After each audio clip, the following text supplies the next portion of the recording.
Македонскиот државен воено и политички врв со осуда за руската инвазија на Украина се приклучуваат на европските земји кои ги зголемија санкциите за официјална Москва како продолжение на рестриктивните мерки воведени уште во 2014 година.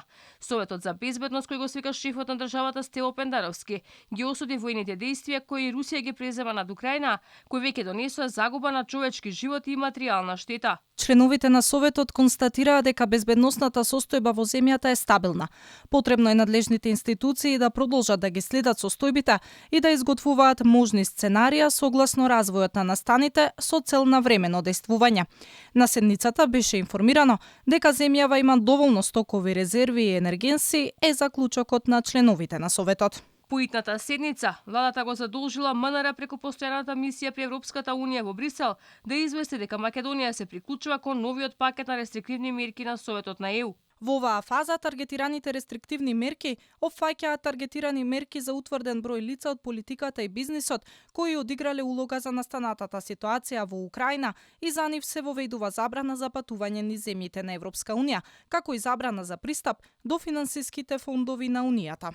Спикерот Ала Џафери, кој е дел од Советот за безбедност, предупредува дека последиците ќе бидат далекусежни, не само од воен аспект, туку и од економски, и ќе се одржат врз регионот и пошироко во меѓународен контекст. Не е далеку од тука Украина, колку и да е географски да се чини дека е далеку.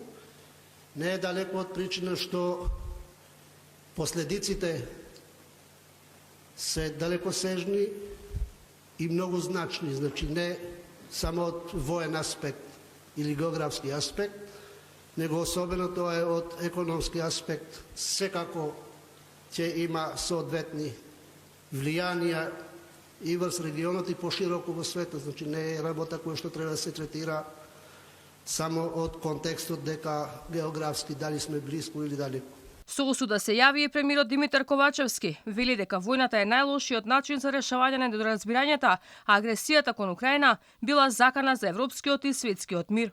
Го осудувам чинот на отворена воена агресија од страна на Русија врз Украина. Владата ја следи многу внимателно состојбата во Украина.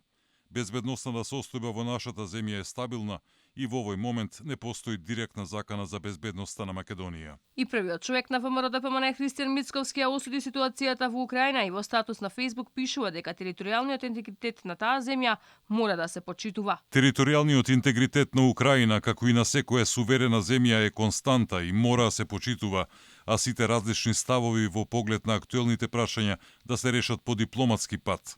Жалам што не можам да сторам повеќе, а се би дал да можам да спречам страдање на цивилите и невини човечки жртви.